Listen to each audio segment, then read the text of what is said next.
You're listening to the People's Wrestling Podcast with your host, Ali Bunker. Yes, welcome back to the People's Wrestling Podcast. I'm your host, Ali Bunker. As always, I'm joined this week by Aidan Bunker. Aidan, how are you? What's up? Ooh, a question in reply. What's up? What is up? Not too much. Not too much at all. Been a long day at work. But I'm home now. I'm ready to talk some wrestling. How are you? I'm fine. Good. Matt, how are you? You're on the phone this week. How are you? I'm good. Good. You're better than fine. I am better than fine. How did we? Having watched this week's wrestling, I don't know why I'm that fine. Oh God, negative already. How did we feel about the WWE's efforts this week? In a nutshell. Hit and miss. Yeah, I think that would be an accurate way to describe it. Smackdown good, Raw not good. No. There were elements of Smackdown that weren't great though. That's true, yes. I'm sure we'll touch on those a bit later. But there were elements of Raw that were alright, and elements that were quite good, and elements that were pretty bad. So let's run down and then let's get into Monday Night Raw. No, we're not nameless, we're not faceless, we were born for greatness. We're not nameless, we're not faceless, we were born for greatness. We're not nameless, we're not faceless, we were born for greatness. So Raw kicked off this week in Richmond, Virginia, I believe, with a Braun Strowman promo, which I thought was a little bit, random, but I guess he's in the main event of Money in the Bank, so it's not that random. The crowd lapped it all up. They bloody loved it. Braun's still massively over, which is great. He cuts a pretty simple, no shit promo, but Finn Balor comes out to interrupt. They have a little altercation. Braun insults his size. Never do that to a little man.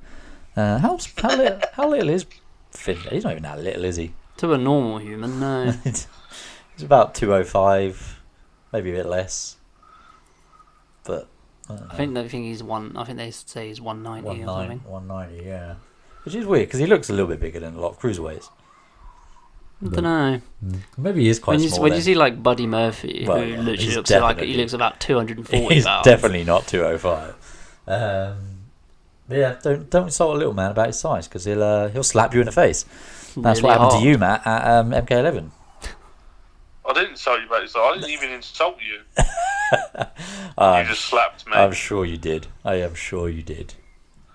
You're Anyway, calling yourself a little man. no, but when I stand next to Matt, who's 6'4", I feel quite small. That's fair. But yeah, so Braun and Finn became a match. Kurt Angle said that the intensity was his favourite eye. Is that the first time Has he he's ever revealed his ever favourite? revealed his favourite eye? It's like choosing between his 5/6 kids. He doesn't show much intelligence these days, Kurt, does he? He's had a lot of chair shots to the head. So integrity is all he's got left. No, not integrity, intensity. I was going to say his integrity went years ago. So he made the go match. to TNA. Yes, he did. And his integrity went with it. He made the match, Finn versus Braun, which kicked off Raw this week. Kevin Owens was on commentary, which is always a delight. Bloody love Kevin Owens on commentary. Do you know there's two people on the roster today who I think could really transition well into commentators when they either retire or later on in their careers? Kevin Owens and Xavier Woods. I mean, they're both brilliant at commentary. And The Miz, actually. Miz. Yeah, The Miz would be a great one as well. But yeah, so this match was made. This was the main event of Raw this week. Last week, sorry. And kicked off Raw this week. So WWE obviously saw something they liked in the match last week to put it on twice, right? That's very unlike Vince to see something he likes and fucking milk it for all it's worth. Yeah, I think... I don't know, just... There's 4 Raw guys in the Money in the Bank ladder match. 3 of them were all of involved in this match, and 1 was involved a little bit later. Are we a little bit I won't say underwhelming, but do we think the Money in the Bank ladder match lacks a little bit of star power? I don't know. There's no Cena, there's no Reigns, there's no Lesnar. But if those guys were, do you mean in the card? No, the actual ladder match. If those guys were in it though, people just complain it's the same people getting chances. Yeah, I know. I'm not complaining. I just feel like if you think, I've got a question. yeah, Who would you like to win it? Not who you think will win. Who would you like to win? I would like The Miz to win, Fair enough. or Kevin Owens. Fair enough. I think it's always better on a heel. Yeah, Kevin Owens would probably be mine. Originally it was The Miz, and then Ali said it, so that's fine. Yeah, I think like someone like Samoa Joe doesn't necessarily need it. It would work because he's so menacing, but he's supposedly this destructive force anyway that he doesn't need it. Yeah. Braun is mainly there just to get jumped on, I assume. Balor could do with it pretty badly. And maybe if he was to get it, maybe something like a heel turn on a champion or something like that could maybe spice him up a bit. But I mean, Bobby Roode's not going to win it, is he? I hope not. Who else have we got in it from SmackDown? one of the New New Day. Don't know who it is, so can't comment. Yeah, It'd be Biggie. Miz or KO really. So, yeah, I'll go with KO. It would be fun to watch. Is that all of them from SmackDown? So you got Samoa Joe, Miz, a New Day member, and who? Rusev. I forgot about Rusev. Mainly because he's had zero interaction with other people from this Money in the Bank ladder match. I know. He's had more interaction with the women from the women's Money in the Bank ladder match. Yeah. More on that later. Matt, how about you? I'm torn between Samoa Joe and Kevin Owens. Yeah. It always is better on a heel. Yeah, same. Agreed. It's just a heelish thing to do, really. Do you know what I'd like to see? Customised Money in the Bank briefcases that they don't do anymore. Yeah, that could be quite cool, but pointless. I remember RVD was the first one to do it, and he had all this shit. Do you know what I inside. don't understand? Why is it a briefcase? Yeah, I don't really. Why don't they just grab some paper? Yeah, here's my paperwork, I'm handing it in. It'd be a lot easier to tear down than unhooking the briefcase. My mum asked me last week, she was like, so how much money did they win? I said, it's not money. She's like, why is it called Money in the Bank? Good point, well made, mother. Right, moving back to Raw. Finn Balor versus Braun. What do we think of the match? I personally enjoyed it. I thought it was a shame that it ended the way it did, but I can see why. I think... How much good would it have done for Finn if he actually picked up a win here? Even if it had been like a dominated all match and then gets a surprise pin sort of win. I think Braun just doesn't lose, does he? With the way they book Braun, they Apart book him from in a multi-man In match. a multi-man match, yeah. And then he doesn't win. He literally won a 50-man match. He You don't get he any won the more multiest of all multi-man matches. the greatest of multi-matches. I don't even count that as a pay-per-view. We know. I think the way that Braun's booked, he's booked the way he should be. He Yeah. shouldn't lose. But he can lose. He can. But I think the match ending the way it did was better in the long run for both guys. Yeah. Because it's like, Finn was potentially on the way to winning. Yeah, Finn, he was about to slay the giant. And now we'll never know whether he could put him away with a coup de grace or not. Or potentially two. Yeah. And the giant doesn't get slain. So I think it was probably the best result without that, like, to enhance both guys going into it. Yeah. So I think that the main thing that he's doing around this kind of time of the year is building newer stars. Like, I mean, for this match in particular, you don't need your Reigns' and your Cena's. Yeah. You want to have as many top stars as possible. So this is the match to build on, and this little mini rivalry's gone a long way for both guys. Yeah, good point. They have good chemistry. So Finn wins by DQ after Kevin Owens attacks him when he's going for his second finisher. After the match, Strowman sort of, I guess he launched a ladder at Kevin Owens as he was running up the ramp. How wrong could that have gone? It could have gone really wrong. It's a lot of trust to put in someone, especially when that aisleway isn't a wide aisleway. Like, I mean, it's fairly wide, but it's not a wide area to be throwing a ladder. It looked like he only just got it down there. Yeah. I don't know. I mean, he literally chucked it about 20 feet. Yeah. Yeah. Yes, fairly dangerous, but I guess they trust Braun with all this dangerous stuff now, don't they? I mean, he's tipped over an ambulance, so... Pulled down a lighting rig, Yeah, you know. I wouldn't worry about that. Pretty much everything Braun does is dangerous. Did anybody notice, for talking of things potentially going wrong, I don't know if it was from, when Balor got thrown, Strowman ran into him on the outside and Balor went flying into the crowd, or into the security, and I think they landed on top of a fan. Oh, right. I'm not sure though. I don't know if this was related, but in Kevin Owens' backstage bit where he was trying to run away, two things. The valet guy dropped some money and Kevin Owens was like, "Ooh, money," and then got interrupted before he could pick it up. And I would love just for a couple more seconds for him to be like interrupted mid money grabbing. But in the background, just before that, just after the valet runs off, there's a EMT crew with somebody on a stretcher going past where the cars were parked. Well, I've literally just watched it back. He does land. It looks like he lands on the bloke's leg, but then in a frame, literally 2 seconds later, he's stood up.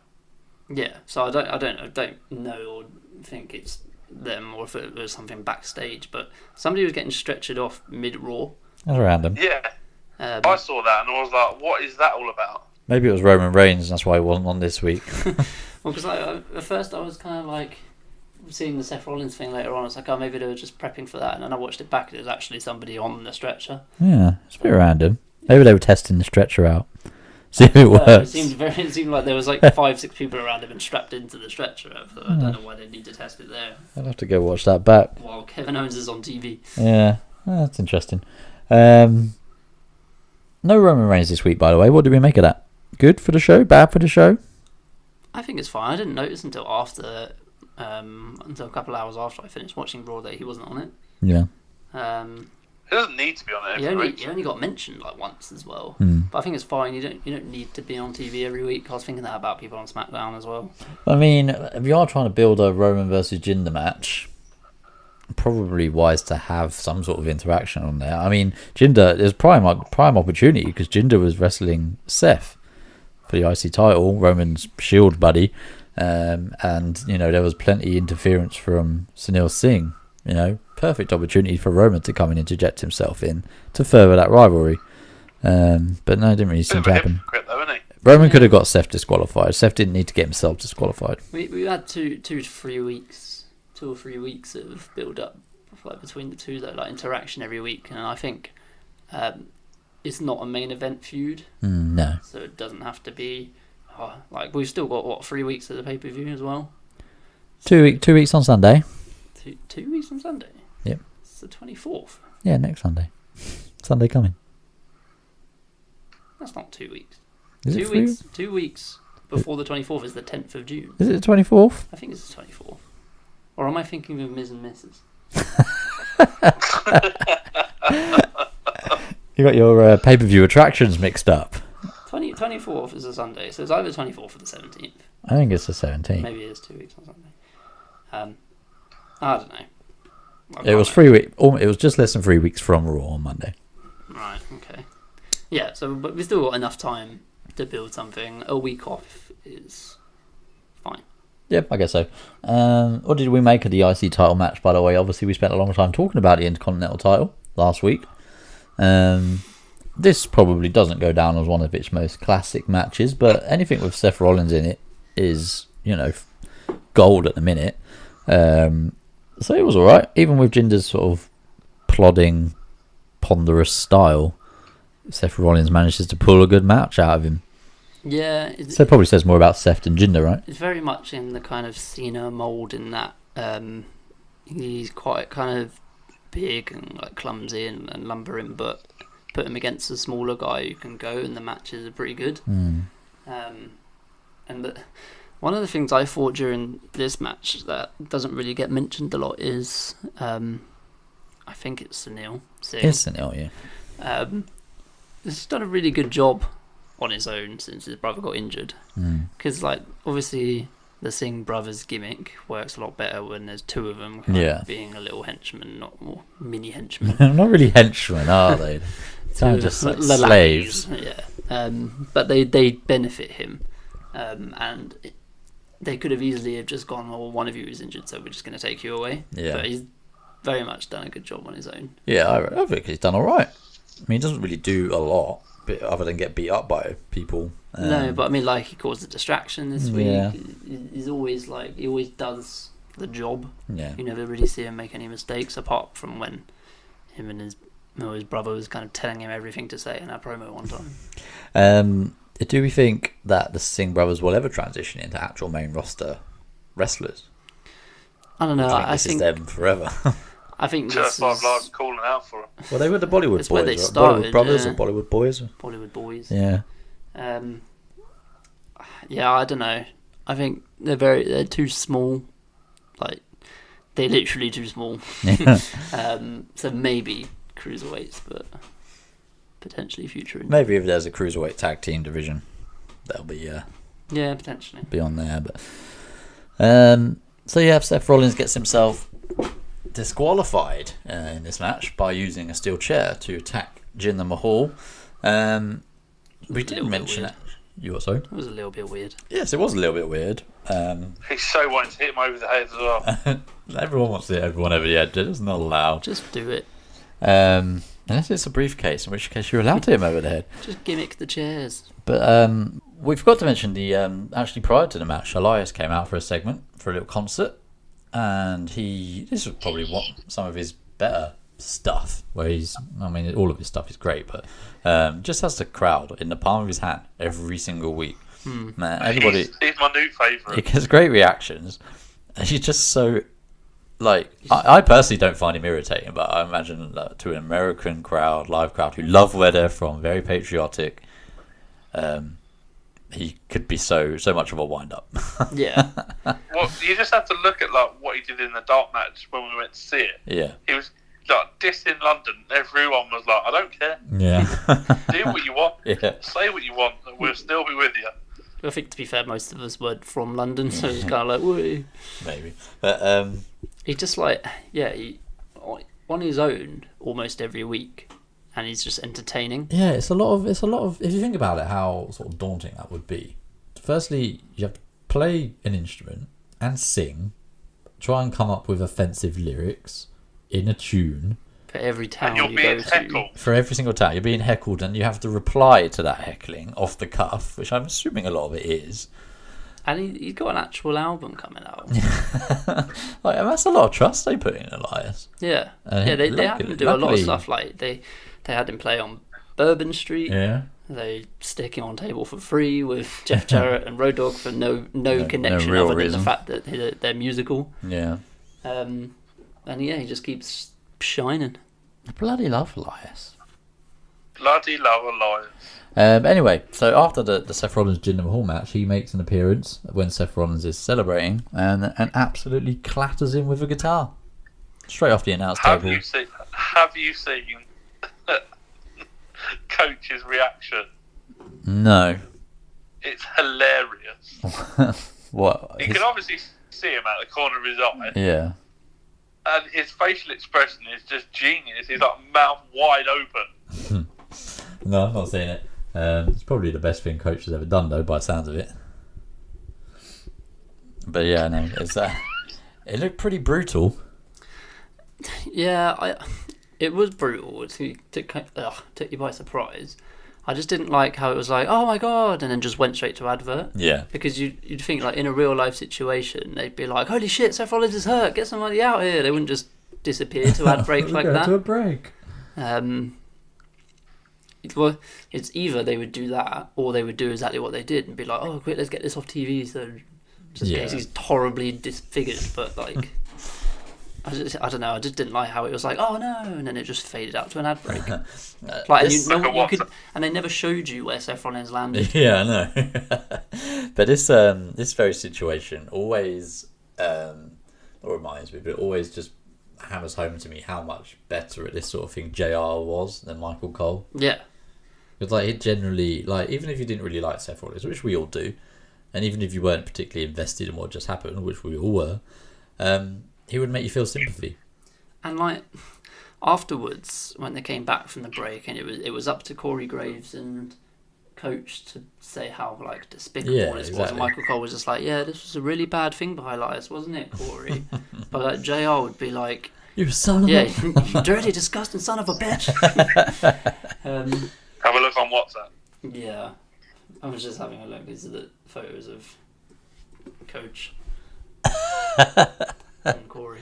But look at Michael Cole, no reaction. No reaction. Knew it was coming. It's almost as if he actually did. Yes. Right. I like the way he's shielding Coach, like shielding behind Coach.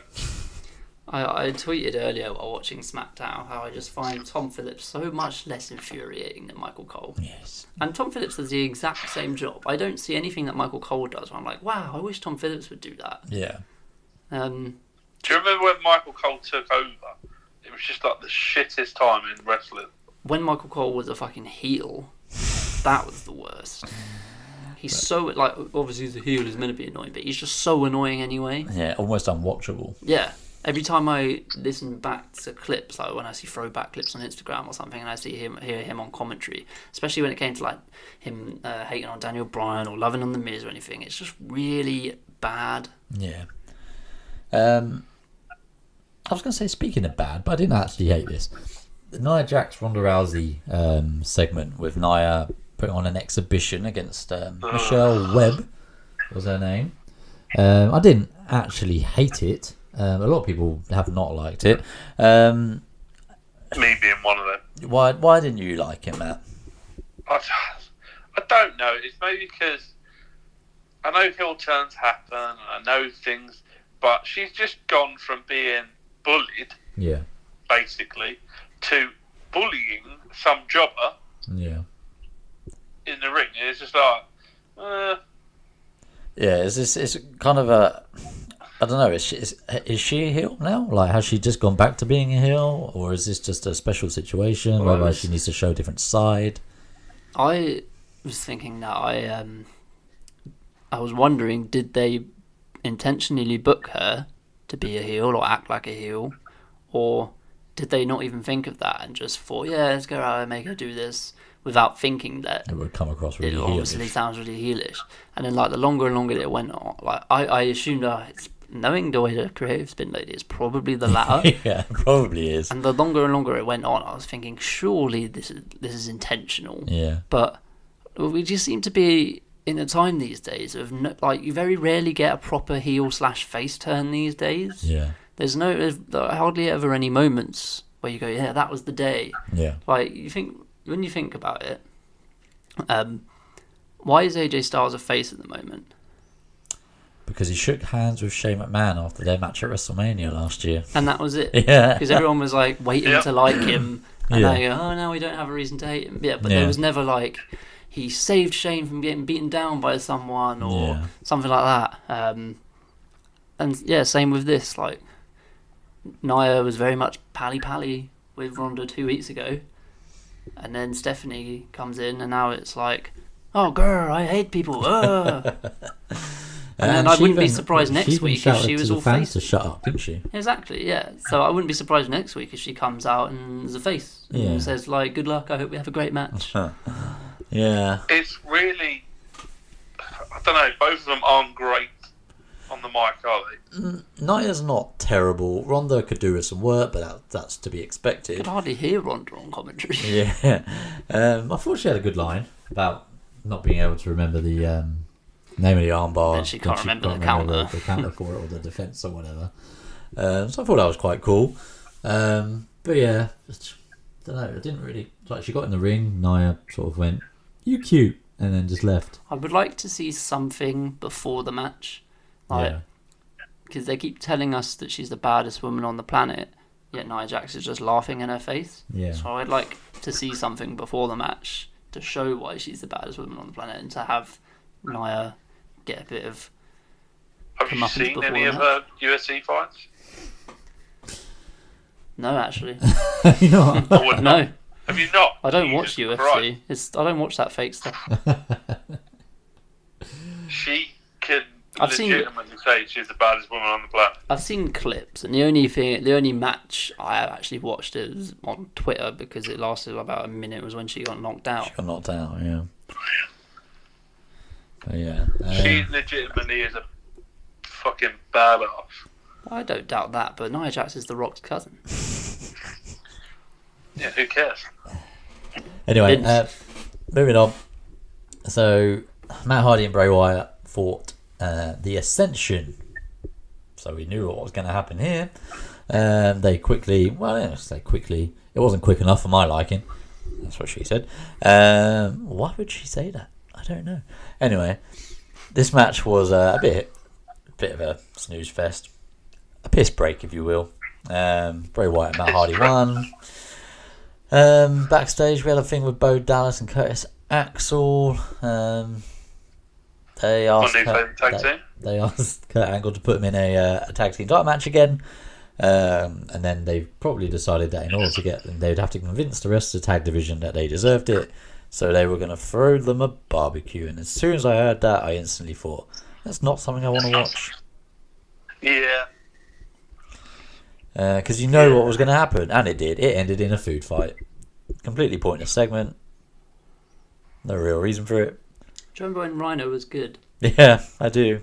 About 17 years ago. Back in the day, he would have got up and gored both of them out of the ring instead Yeah. of just getting choke slammed by Bo Dallas and Curtis Axel. Through a table, yeah. So probably the less said about that, the better. I felt quite like like- the B team though. I felt like during the food fight, some guys weren't sure whether it was a food fight or Or an fist actual fight. because there was like in the corner, Fandango was punching one of the Ascension, whereas a couple of others were just throwing food around. Yeah. But yeah. Well, I don't want to get I don't want to get in a food fight if I actually Fandango's like what around. Michael Cole said. Oh, he didn't slip. Yeah, that was weird. When they were like, "Keep your eye on Titus, keep your eye on Titus," and then nothing happened. He was like, "Oh yeah, nothing happened. I just wanted you to watch it." Like, what the fuck is wrong with you, you dick? Oh god. We're This going is in why hard I on hate Michael Cole because he gets like proper.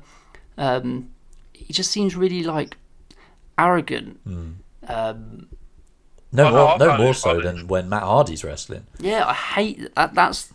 That's part like similar to watching these old clips when he was Yeah. a heel. I was like, oh, there's this 1-year-old kid trolling me on Twitter, and this weird Benjamin guy, and this King Maxwell, and I was like, "Ugh." King Maxwell, he keeps calling him.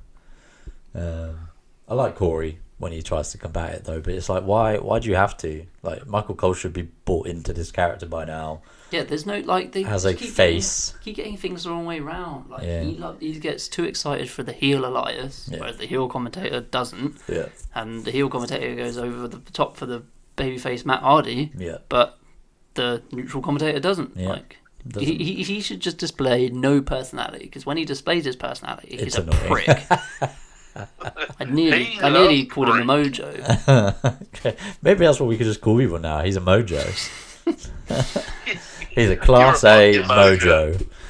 fucking Right. Yeah, B team are funny. P-Team are funny. I quite like their character. Potato chips. Potato chips That was or good. potato salad. Bow dogs. I like the way they were like, yeah, these are breakfast. No, they're just sausages, mate. What do you think, huh? Huh? It's so simple what can get over these days, isn't it? Did you notice though when Curtis Axel completely blanked on who Matt Hardy and Bray Wyatt were? Yeah. Just pose, brother. Anyway, Matt Hardy and Bray Wyatt won by a pinfall against Ascension, in case you were wondering. I don't think anybody was. Who recovered quickly enough to be had their half an hour barbecue. later. That's what they were really concerned about for the night. A match that was made earlier in the night then, as Kevin Owens tried to escape because he was having furniture thrown at him by Braun Strowman, was Kevin Owens versus Bobby Roode, who's also in the Money in the Bank ladder match, and as we've discovered, none of us think he's going to win. Don't really understand why he qualified for this match, but whatever. To be fair, he could do with it with a heel turn. Yeah, you could do with something. Let's face it. Maybe going back to NXT. Maybe. I don't want to shit on him too much, but just Have you seen change that? the gimmick up a little bit, or be a heel. It's not too hard. Have you seen that Tyler Breeze, Ty Dillinger, and the Revival all appeared on NXT house shows in the last week or two?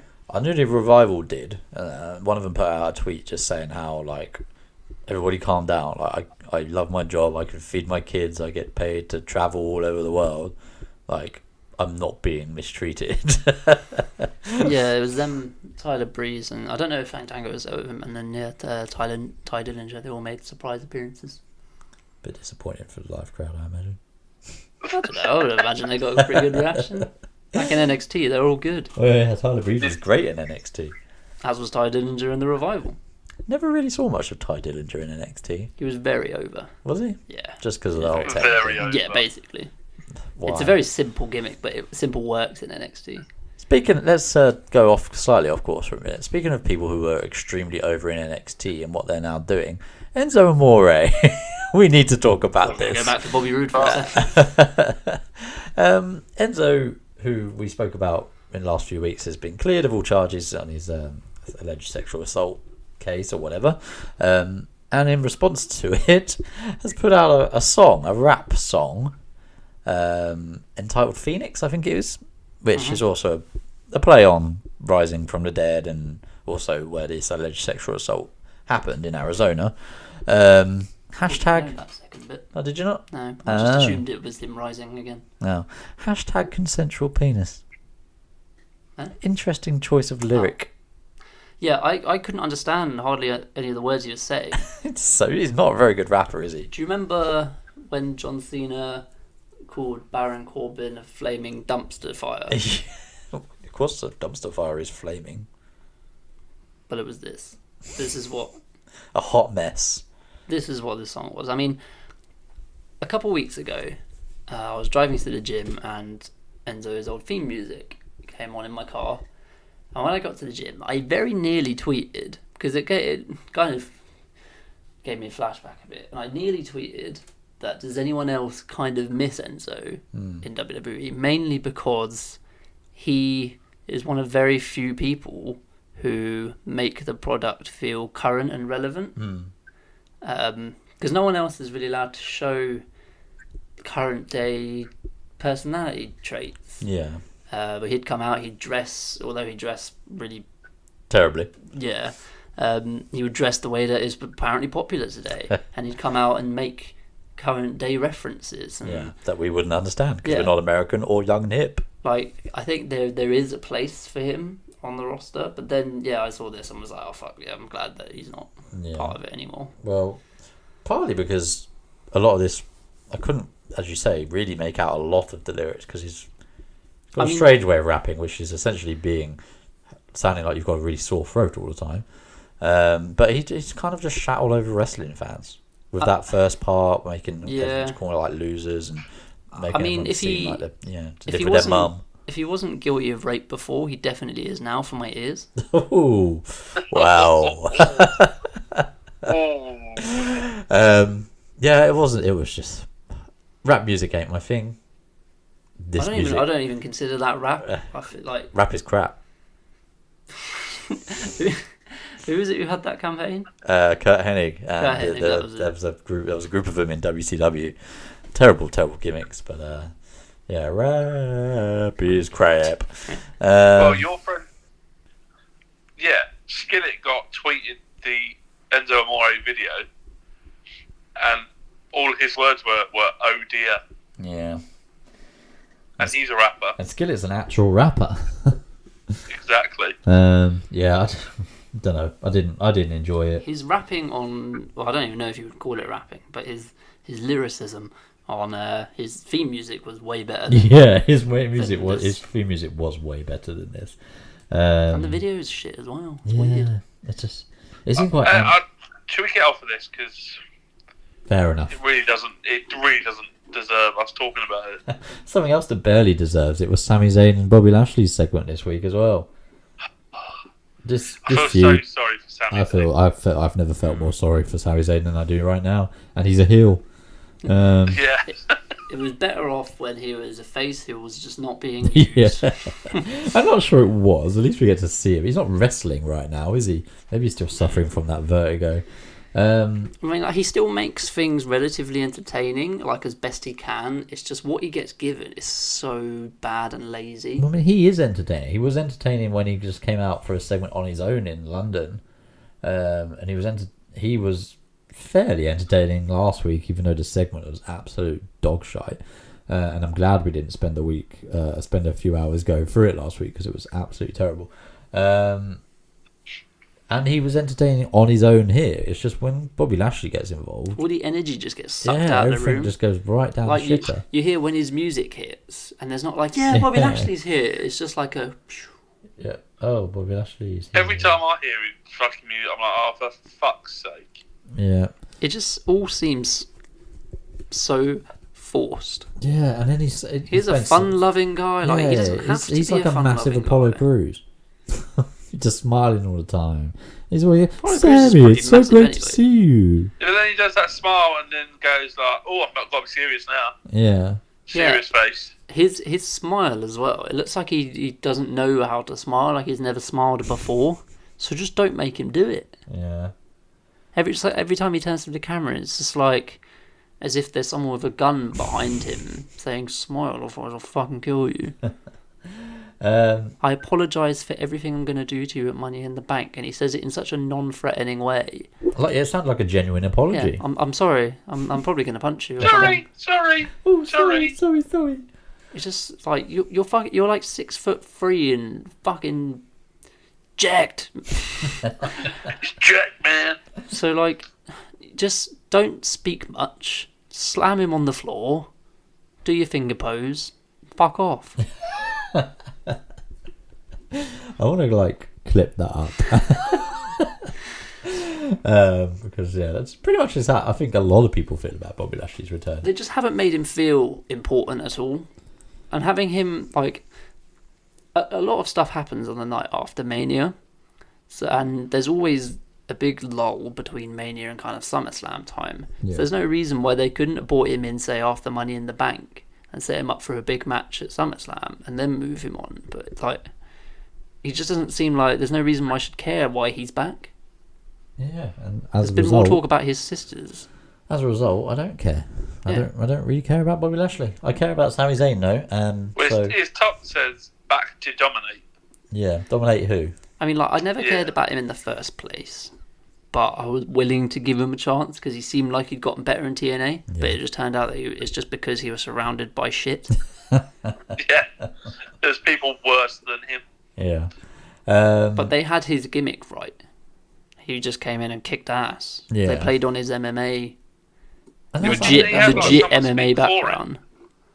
You what? Sorry, Matt. Didn't he used to have someone to speak for him in TNA? Half, like, sometimes. Other times he was just on his own, though, and he still managed to do all right. So. Yeah, I don't know. It's kind of just like he's just become the Bobby Lashley that left WWE. It's like he's come full circle. So he left WWE, a boring, stale character, went to TNA, sort of reinvented himself a little bit, and he's just come back as the same character that he left WWE. Yeah, it's just very So stale. I've just noticed as well, he's wearing tracksuit bottoms With his and boots then tucked in. his boots over the top of them. Yeah, it looked ridiculous. What a fucking And not knob. like military boots or anything, actual wrestling boots. Yeah, He wrestling. did go for the cheap pop though for the Yeah. Memorial Day thing, and about how if any of you got some family members in the services, blah blah blah. We get it. You're American. You love the military. That's low hanging fruit. Yes. I mean, he was in the military. Yeah, I know, but still. Drew McIntyre, Chad Gable. This was a match I didn't expect to see, but then I guess made sense after last week's match with Dolph Ziggler. It was alright. Drew picks up the win by a pin. The Claymore is a really impressive looking finisher for someone Drew McIntyre's size. Looks like it would hurt. Yeah, and especially when you can get a guy who sells it like Gable. Yeah, exactly. Like, if you can get someone who proper snaps back at it and flies around like a deflated balloon. Yeah, the Chad Gable is great at this underdog, high selling role. I just wish maybe he wasn't being jobbed out so much. Yeah, I put out on Twitter that I would like to maybe just as a one-off open challenge answer see him against Rollins. Yeah, that'd be good. But I also wouldn't be that against the possibility of just the American Alpha reunion. Yeah, people are saying how I'd be actually quite happy about that. Yeah, you know my views on fucking Jason Jordan. But especially with the way the state of Raw's tag team division. what do you mean? The barbecue segment was great. This is another instance of these guys who were great in NXT, but on the main roster, even though they got the titles, they never got to show it. Yeah, they never clicked. So yeah, I would not be against the possibility of them teaming at all, even if it just leads to like 4 or 5 months of it and then a JJ heel turn or something. Like, Yeah, it's fine with me. fair enough. So the big main event for Raw this week was a 7-woman. I think it was 7. Yep. 1, 2, 3, 4, 5, 6, 7. 7-woman. 6.5 because Bailey's face is cut off. 7-woman gauntlet match for the right to enter the Money in the Bank ladder match for the Raw side. Bailey starts off with a promo. Didn't see that come in. Why did they start this match with a promo when the whole segment, the match itself, only got less than 20 minutes? I don't know why they There were started 7 people in this match. I don't know why they started this match with a promo when literally everybody else other than Bailey got a promo leading up to it. So why didn't Bailey just get one earlier in the night? Yeah, that's true. It's like they've forgotten and gone, oh shit, we've got to get Bailey Oh one. yeah, what about Come out to Bailey? the ring, we'll do a... Yeah, we'll do a quick Q&A session. Dana Brooke doing her best Scott Steiner impression, trying to crunch the numbers. I don't mind Dana Brooke's gimmick, you know. It's just like there's no logic. There's no logic or any sort of substance behind it. There's no like, wow, she's actually benefited Tyson Worldwide with these statistics because Corey Graves just makes up those statistics. Yeah. Like Tyson Worldwide have never lost in an arena where the third letter is B. Like. They probably never Nobody won cares one about there. Tyson But anyway, this was a 7-woman gauntlet match, which was given a grand total of about 20 minutes maximum at the end of Raw. They gave it more fucking time promoting it than they did fucking the match. Yeah, and in hindsight, it's probably a wise idea because it wasn't very good. No shit. Yeah, I mean, Bailey beat Liv Morgan in 4 seconds? My thought about this was that back in only 3 months ago, the men got almost 2 hours for a gauntlet match. There's no way I want to see this match go that long. No. But to have a gauntlet match of 7 people going 2 hours to having another one of the same amount of people going 20 minutes, it's a bit. It was like, they kept building it up as one of the most exciting matches in all of WWE. Yeah, honestly, it was terrible. Bailey beat Liv Morgan in about 4 seconds. She then promptly beat Sarah Logan. I didn't like the fact that all the Sarah Riot Morgan, Squad as Michael Cole called her, came down one after the other. Yeah. I just didn't like it. Didn't like it. Ruby Riot beat Bailey. Disappointing. I kind of hoped Bailey Sasha would further in some way.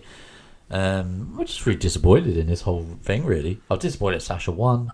I was disappointed that Bailey got eliminated. I'm kind of surprised that Ruby Riot isn't in it. Yeah, didn't win. Well, I was a little bit shocked. I thought she'd win the gauntlet before it happened. And then Sasha Banks happened, which I'm not against. Like, it just seems a bit like again. Exactly, that's what it feels a little bit like for me. You know, if she's gonna win, that'd be massively disappointing because Sasha has these opportunities, and she's great and she does well with them. But like, Give it. Ruby Riott could really have done with this briefcase. Yeah. Yeah. That was why I thought why she should be in it is that she should win it. Yeah. Because then, not only does she have the briefcase, but she's also got the backup of a gang. Yeah. Albeit second-rate Absolution. I don't know. Are they second rate now? Well, the fact that Absolution doesn't exist means that no, they're not. Well, it But does really, doesn't at it? the time, Absolution were always, to me, better than the Riot Squad. Yeah, I don't know. I think that I'm quite warm into the Riot Squad. I'm Sarah warming- Logan's actually impressing me a bit more because Her in-ring stuff. she's is good. also she doesn't stumble over her words as much. Because they make her speak a bit slower. Yeah, Ruby Riott is good. Ruby Riott is good. Liv Morgan's good at speaking and looking all kooky and crazy and looking all Harley Quinn like. But I'm still not buying it. Like, they just lose all the time. Yeah. So there's no reason for me to take them as a serious threat. I guess so. There's no need for a riot. Well, I mean, they were ripping stuff up and chucking This people's is- clothes around, and That's what they should have been doing since the start. Like, during that promo, they just seemed a bit unhinged and they were just back there tearing up supposedly everyone else's stuff. yeah. And if, like, that's what you would do in a riotous situation, Yeah. I would imagine. I've never been in one. Have you not? I actually have. Really? Well, more football hooliganism, but it was sort of a riot. Did you just swear at a footballer? No, I was actually involved in a proper thing. I got pepper sprayed in Scuffle. the face. Well, that's hooliganism past comes out to... You should join the To be riot shown. squad. You could be the leader. Well, Vince, I'm here. Sign me up. You'd be booked as the hooligan, and you'd be... That would, if this was mid-90s, that would be your name. That would be your name, yeah. So you would be the hooligan who walked around with cans of special brew or something, with a Stone Island hoodie on, carrying some sort of flair, and Film it. yeah, and then you would get jobbed out to someone from like better. Battle Creek or something. Battle Creek, It's got the word battle in it. I like it. But yeah, that was Monday Night Raw. Sasha Banks picks up the win. She's in the Money in the Bank ladder match for the women. Hopefully she doesn't win. I don't hate her, but I just don't want her to win. Who do you think is going to win? Who do we think is going to win this one? So I'll put that question to you guys, Matt. Becky Lynch. I just put it to you. You can't put it to me. I need some time to think. Aiden, how about you? It won't be Becky Lynch. We all know that. As much as I would like it to be. No. I Well, don't. don't squash your mine. I just said who I'd like it to be. You don't need to shit all over mine. To be fair, the question was, who do we think? Who do we think? It depends on the men's winner, because you can't imagine they're going to have both winners on one brand. Well, they had the whole thing on one brand last time. Yeah, and I think they've gone, oh, that was a bit shit, let's split it. Yeah. So yeah, it is tough. Who else have we got in it? Naomi's won the Battle Royal and has done fuck all since. Charlotte, I don't think Charlotte's going to win it. Natalia. Natalia's not winning it. Natalia... Cash in on Ronda. We did have this idea, didn't we, last week? Yeah. Who's the other SmackDown lady? Lana. Lana ain't winning. There'll be Lana is the best. There will be a moment where everyone's down. Lana goes up to the ladder, goes to grab the briefcase, looks like she's going to win, and the crowd are going to go crazy for it because it's such a shock, but she won't. Yeah. And then all of them will rise at the same time, and they'll all pick the ladder up with her on it and chuck her to the outside through two ladders. That's not... We're Aiden English, we're there to catch her. Who have we got from Raw? Sasha Banks, Sasha, Natalia, Ember, Moon. Oh, yeah. Ember Moon's going to win. and who's the final one? Alexa Bliss. Alexa Oh, Bliss. Alexa Alexa Oh, Bliss is going to fucking win. Alexa's going to go off. Can't connect to public Wi-Fi. Operate your connection. Take a look at the help section in your Alexa app. Shut the fuck up. Either Bliss or Ember Moon, I think. It'll be Alexa Bliss. I'll go with Moon. Stop saying her first name. We need that bliss alarm we spoke about in Invoking one time. Anyway, Matt, you going with Becky Lynch? Yeah, she's just been jobbed out for about 3 years. I think she needs it. Yes, that's a good point. Right, I think that sums up Raw. Unless you've got anything else you guys want to add to it. Yeah, shit. Their comment. I think it was probably a little bit harsh of Kurt Angle to say that Kevin Owens doesn't care about Memorial Day because he's Canadian. Yeah. A little bit harsh, I think. Well, I mean, I don't know if that is the case. I don't care about Memorial Day. I don't. That's not a thing here. We're not Exactly. directly connected to America. Yeah. No. Yeah, maybe it's just a little bit out of order, mate. Maybe. Not a But lot of Kurt Angle integrity is about Kurt Angle. Kurt Angle is a real American hero, so no one Yeah, cares that's about true. Memorial Day as much as he does. He would know. Maybe Bobby Lashley, though. Maybe Bobby Lashley. To be fair, I'm surprised they didn't wheel out John Cena just for this episode. Yeah. It's the exact kind of episode where he'd come out and make a 10-minute patriotism promo. Yeah. Well, he's been too busy with Nikki Bella, hasn't he? Potentially, yeah. I'm confused as to Who what's knows? going on. Spotted at the weekend together. I'm confused, right? Because I thought they've only broken up recently in the last month or two. But in the advert, I haven't watched any of the series yet, but in the advert for the latest episode of Total Bellas, it's like, Nikki Bella is back with her friends, but has a secret. And she's like, I want to tell them that I'm not with John, but I can't. And it's like, wait, what? This happened during... What? Well, I thought it was like an end-of-series thing. no, I guess it's a... I can't wait to find out. I guess the series is still being filmed, or is it? It's got to be all done by now. Don't know. They wouldn't be airing it, surely, if it's still being filmed. You got to edit it all and stuff, haven't you? Yeah, but you can do that as you go along. Yeah, maybe. I don't know. Maybe. Right. No, it's not, because they're just... Because I watched the first one, and then next week they're previewing thingy talking about coming back. Daniel Bryan. Yeah, which wasn't that long ago. Mm-hmm. Anyway, let's get to SmackDown Live. That's our gossip segment. We don't have much gossip this week. SmackDown Live then.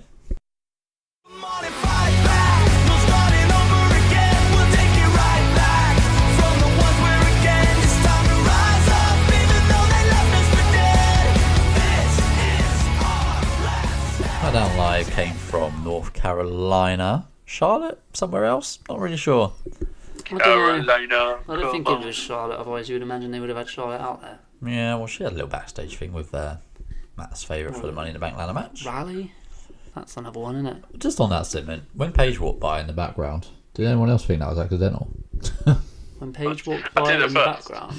Yeah, of the Charlotte Becky segment. I didn't notice. She was just sort of lurking around in the background. She sort of walked past. She was like walking with her face towards the camera. So I was like, surely they've told her not to be there. And then she then she came into shot and spoke to them after. So I just thought it was a bit weird, but yeah. SmackDown kicked off with Samoa Joe hijacking the show. Brilliant. He just Absolutely came brilliant. out. Didn't give a Literally shit. just come out. Pulled a ladder out, climbed it up, took a briefcase, Climbed it up.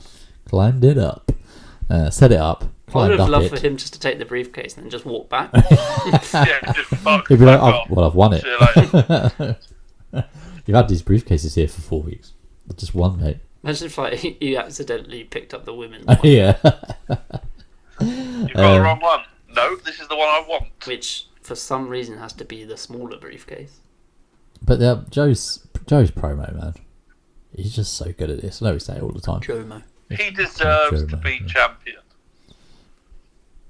I don't know. Yeah, maybe he does. I don't know. I'm not sure if he's done enough for me to be crowned champion yet. He would make it seem legit. Yeah.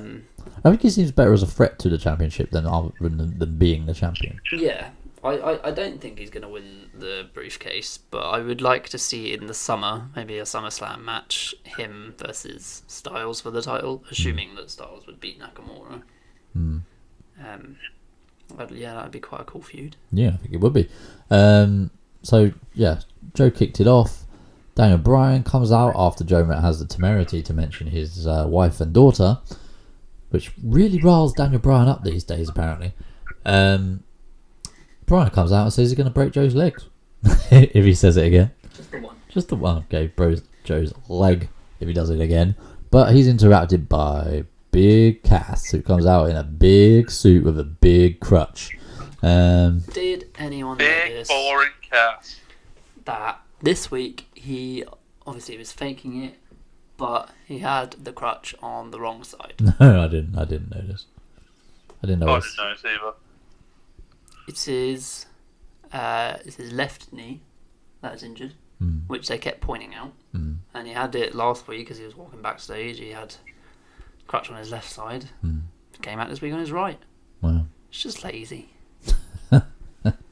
So obviously he wasn't really hurt. Yeah. Yeah, but Big Cass, who displayed John Cena-like superhuman recovery powers, who was not clear to compete last week and had a serious knee injury, but all of a sudden is absolutely fine. Clocks Samoa Joe. So why are you allowed to hit someone over the head with a briefcase, but not a chair? Don't know, mate. I don't think he did. I think it was shoulders. The same way that they still do like Chair, stair shots to the shoulder. Shoulder. It looked like it was a headshot Yeah, it looked He to me a actually headshot. cracked Samoa Joe in the ribs with the with the crutch. You Yeah, see that welt later on in the yeah, match. there was a couple of them. Yeah, he did seem to catch him. So it I don't turns know how out. Daniel Bryan ducking just legitimately caught Samoa Joe by surprise. Turns out that Big Cass is actually cleared to compete. He cracks Samoa Joe with a crutch, and then Daniel Bryan sort of attacks, and he eventually lays out Daniel Bryan as well with the briefcase. So, I couldn't imagine wrestling in a suit or just getting physical in a suit. no, me neither. I can't imagine doing much in a suit, to be fair. I can barely stand I barely going to work in a raise suit. my arm forwards. Yeah. Maybe Yeah, I've never suits are worn a too suit hot. apart from my wedding. Hey, I've never worn a suit apart from my wedding. I've worn a couple. Well, this is I've never wrestled in one. This is I've never ever wrestled. Full stop. We wrestled We haven't wrestled. as kids. That sounds a bit gay. Big gay. Anyway, What was that? He said anyway. No, what did you say? So yeah, we got Ty Dillinger and Nakamura. Yeah, so if you're not big enough to say it twice, don't say it the first time. Anyway, yeah, Ty Dillinger versus Shinsuke Nakamura. So Shinsuke was practicing his count in English in backstage. That's good. So just he's learning more of the English language every week. Yeah, doing well. Doing well. Wow. Ty Dillinger still stuck only on counting rather than anything else. So He doesn't even count. it doesn't even count He just anymore. repeats. Didn't really see on Twitter how this match came about, but apparently it started on Twitter. I don't know how. Does anybody know how? It was Shinsuke was sending a message to AJ subliminally. How high can you count? Or Will you rise before the 10? And then Ty Dillinger was like, did somebody say 10? Oh my god. It was like it's always sorry, friend, but it's always the ones ones who who talk talk. shit. Poo emoji. Who Always the most afraid. Was that to or from Shinsuke? to Shinsuke. Oh, so Ty didn't just said that. Yeah.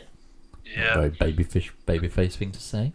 Did someone say 10? Fuck off. Are you glad that he's cut his hair? Yes, massively. I hated his hair. Now he looks very average.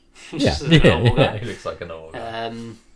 He's that guy on your WhatsApp group. You can just like, fuck off, mate. Stop talking. Really? That's Hang on. you, isn't it? Did someone say 10? Oh, I missed that one. I quite like this match. It's like, although this is the first time Ty Dillinger's had any real substance on TV For a long time, about yeah. 6 months. Yeah. And he still seemed pretty popular with the crowd. I don't get it. Just don't get Ty Dillinger's popularity. I think it's just because it's easy. You just go 10, 10, 10, and you're like, oh, I like this guy. I can say 10. But Yeah, but no one likes you. Oh, That is thanks, true. man. No, it was all. I thought it was fine. Did what he needed to do. Shinsuke Shinsuke looks good as a heel. Shinsuke's counting during the match was a good addition. Yeah. Yeah. Well, Shinsuke looks good as a heel, and he has done ever since the heel turn. There's a heel turn for you. One that actually happened within a legitimate time and place. So yeah, Shinsuke wins. Not much more needed to say about that. Building up to the match, all right with AJ. Last man standing. How do we feel about that, by the way? It's fine, but it confuses me in that this is meant to be like the be-all end-all match to end this blood feud, but this is one of many matches where both men could get counted out still. Yeah. I'm terrified of making a prediction for this match because I know it will just be wrong. So I can't imagine they're going to do another non-finish. That would just be ridiculous. To be fair, I think our predictions aren't going to be that great for Money in the Bank. There's too many options. Especially with the men's one, if they still haven't announced New Day yet. Yeah, we're not going to even bloody know. Although I think it's safe to say that the New Day member won't be winning the match. Although that would be quite cool. That would be pretty cool. Just to have New Day like celebrate. They could do Freebird rule with the briefcase. Yeah, they could do. Did dance off then? Let's get into this. Naomi versus Lana in a dance off on Smackdown in 2018. I wish you'd have just let me go.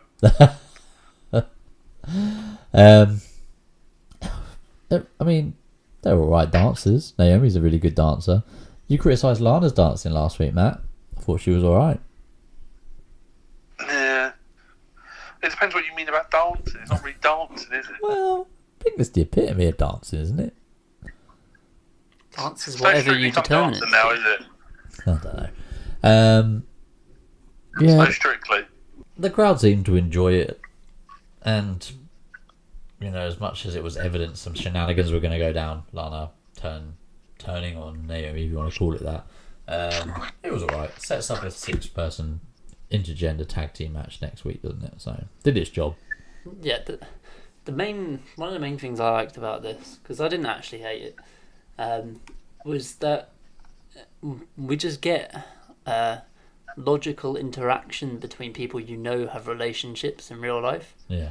Like, there's no real reason to keep Jimmy and Naomi apart or Lana and Rusev apart. So yeah, just have them as a team. Why not? Yeah, seems to make sense to me. Moving on then to something we actually did like. Well, I'm assuming we all liked because I bloody liked it. New Day versus The Miz and the Bar in a 6-man tag match of the night for me. Although the triple threat was good, but this match just exhibited the best of all 6 men. I thought The Miz was great in this. Big E obviously picked up the win, so it's good for his momentum. Kofi Kingston looked great. Sheamus and Cesaro have seamlessly slotted into like this SmackDown Live roster. I think it's quite good. And all 6 of these guys are like the workhorses of SmackDown, aren't they? If you think about it. Yeah. Every week they're in action. And they never have a bad match. Never ever had any combination of these 6 people could have a match with each other, and it would be a good match. Yeah. Do you know what I did enjoy? The promo before it.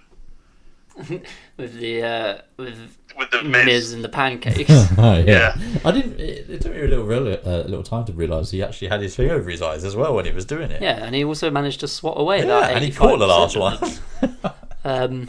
Yeah, I thought it was pretty impressive.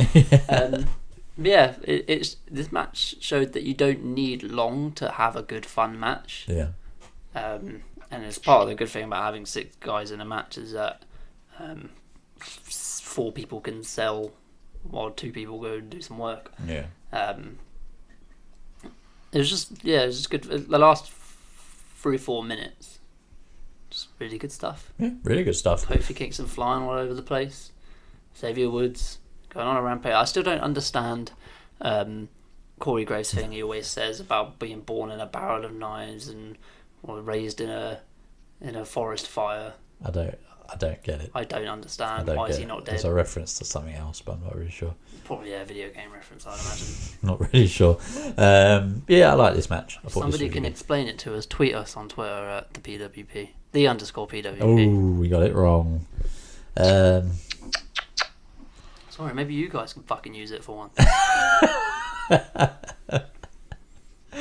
Ooh. I've told you the reason that I don't. Anyway, before Aiden's knickers getting any more of a twist, speaking of knickers, Mandy Rose. I should have said Asuka, because sometimes Asuka wears knickers on the outside, didn't she? She fought Asuka and lost. I actually thought she did quite well in this match, though. Yeah, I was saying to Ali before we came on that I really don't think Mandy Rose is as bad as people thought she was going to be. I think she's actually pretty good, considering how she hasn't been in it that long. Yeah, I don't mind her. I think she's doing all right. A lot better than, as you say, a lot of people thought. And she was on the main roster very briefly before, wasn't she? No, she never made an appearance. She never made it. She was just on Total Divas. Yeah. But she has a good knee to face. I like that bit about, one of many things I like. Well, let's face it. She's got a great look. She can talk quite well. She can talk quite well. She's athletic and strong. She's decent in the ring. She's not. Yeah, she's built strongly. She's not like just. Isn't a she only playboy. like 25 as well? I don't know how old she is. She's not just like a Playboy model. Like with Lana, you always have that bit of like, oh, could she really beat someone up? But you look at Mandy and you go, oh shit, she's pretty solid. Yeah, she could. I quite like Mandy Rose and Sonya Deville. Mm-hmm. Yeah, I much prefer them on SmackDown than I did on Raw. I see no reason, like, they can shine without Paige. They can talk for themselves. And I like the little simmering tension that they have with Paige still. I think it's quite I still don't interesting. necessarily understand it. No, me neither. I don't get why there's any reason for that. But. And I don't see any reason for them to be broken up anytime soon. Yeah. It's just another one of those scenarios where they're friends. Yeah. They can team if they want to. They can go singles if they want to. I do feel like maybe Sonya Deville might struggle if she was out there on her own. Like, she doesn't really have any defining characteristics that would make her stand out. She can put her hair up and she can square up. Other than her entrance is really flashy. But yeah, we'll see what happens with. She didn't really do much to help out. No, she could have done a little bit more. She knocked her down once, and then Asuka for some reason was down for about a minute. Mm-hmm. Sold that. Like she'd never sold anything else before. Triple threat match, Money in the Bank qualifier, Daniel Bryan versus Samoa Joe versus Big Cass. People were excited for Samoa Joe versus Daniel Bryan. Do you think people on Twitter, this match pissed a lot of people off. What, just the fact that it didn't happen in the way people wanted it to? Yeah, I can understand that. A lot of people were waiting for Daniel Bryan versus Samoa Joe, but I just think you're going to have to wait. You can wait, like you can afford to wait. I think that the alternative was worse in that, we would have had them two in a singles match and then Cass interrupts it, and that would piss people off more. Yeah. But do you not think that would do good for Cass's heel heat? Well, I think he's got enough anyway, just because of the fact that he is against Bryan and no one wants to see him. Like when he would come out this week to interrupt the segment, people are like, "Oh fuck, not this guy." But that's kind of, I guess, what you would want. That's what you want, right? Yeah. So I think having him in the match was better than the alternative of having him interrupt a match that everyone wanted to see and then not having a definitive ending. Yeah, I mean, there's two ways they could have gone about it. You're right, that they could have gone the way they did with AJ versus Daniel Bryan, with Shinsuke interrupted, whereby it's a dream match, people wanted to see it, we got a bit of it, only really scratched the surface, and then it stopped because someone interfered. They could have gone down that route, or going this route.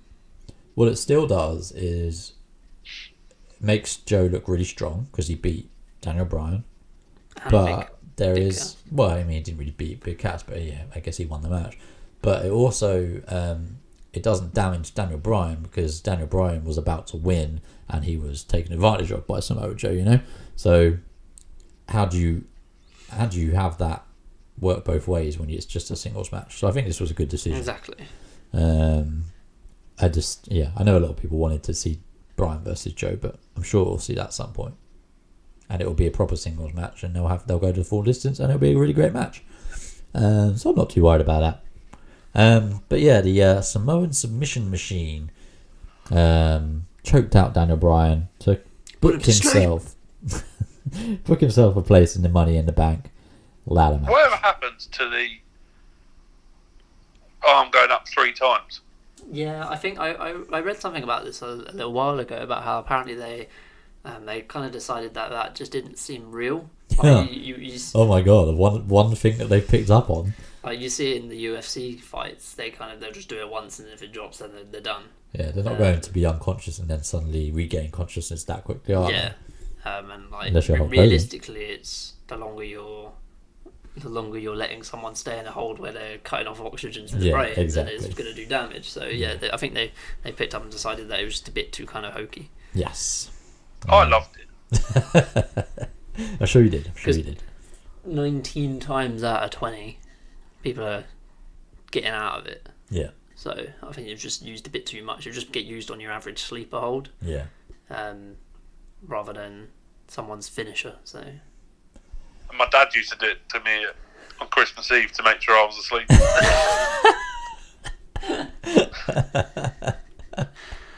Oh wow. On that. did you ever miraculously recover before 3? I did a couple of times. I did a couple of Hulk Hogan's on him. Yeah, you were 27 by the time, Matt. So. I think I was 30. Right. I think we sort of zipped right through SmackDown Live. I think we covered the basics and everything else in between. Is there anything else? Charlotte versus Becky was set up for next week as well. So that should be quite good. I'm assuming we'll see Andrade Cien Almas versus Sin Cara for some reason. Because they're both Mexican. Because they were good friends back in the day. Well, they weren't, apparently. Because he's no longer allowed to touch him, apparently.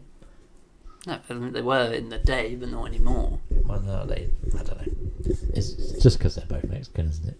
Mainly. But that's how they know each other. Because they were in the same promotion. Were they? In CMNLL, or whatever it's called. Were they CMLL. definitely both in that? Yeah, they were. But Sin Cara was a they were different person. They were like Are they still having us believe that Sin Cara is the same Sin Cara that debuted? No, him and Hunico were like long-term rivals, apparently. Alright. That broke his finger. Not that one. Not the shitty one, Mystico. Mystico.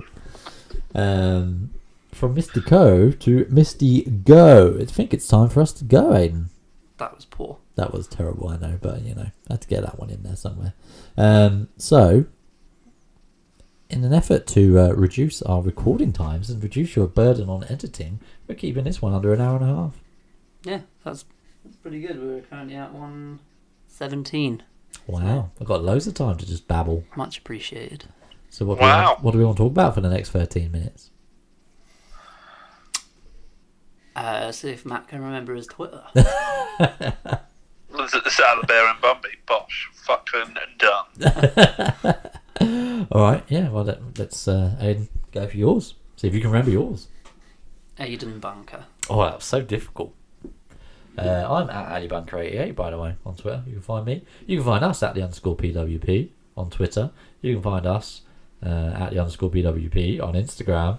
And on YouTube, you can find us by searching for the People's Wrestling Podcast in our new YouTube channel. So episode 32 is up there. Episode 33, this one, will be going up there as well when it's done. Are we going to video one day? Do you have a good camera? We all have phones, they're good enough. Are they? Yeah. They pick up the sound very well. Oh, we'd have to sort I've got an iPhone 10. It's got HD recording. Well, show off. Ooh, you're on. Yeah, maybe we will film one. Maybe we'll film our special Film 50th. reactions or something. Yeah, reactions are tough though, aren't they? Because they'll be on a Monday. Monday is a work day. No, I meant like if we were to watch a picture. Yeah, I can't get the Monday off after SummerSlam.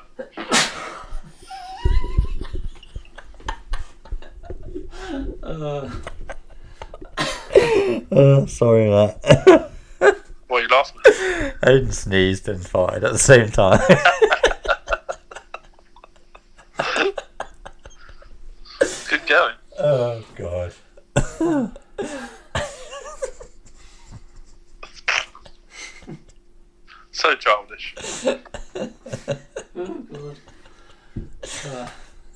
It's just all I'm thinking of is him having to edit that out.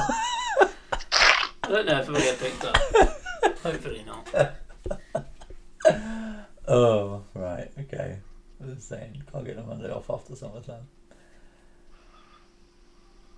Yeah, so reactions will be quite difficult. But maybe we'll film our special 50th episode if we ever get that far.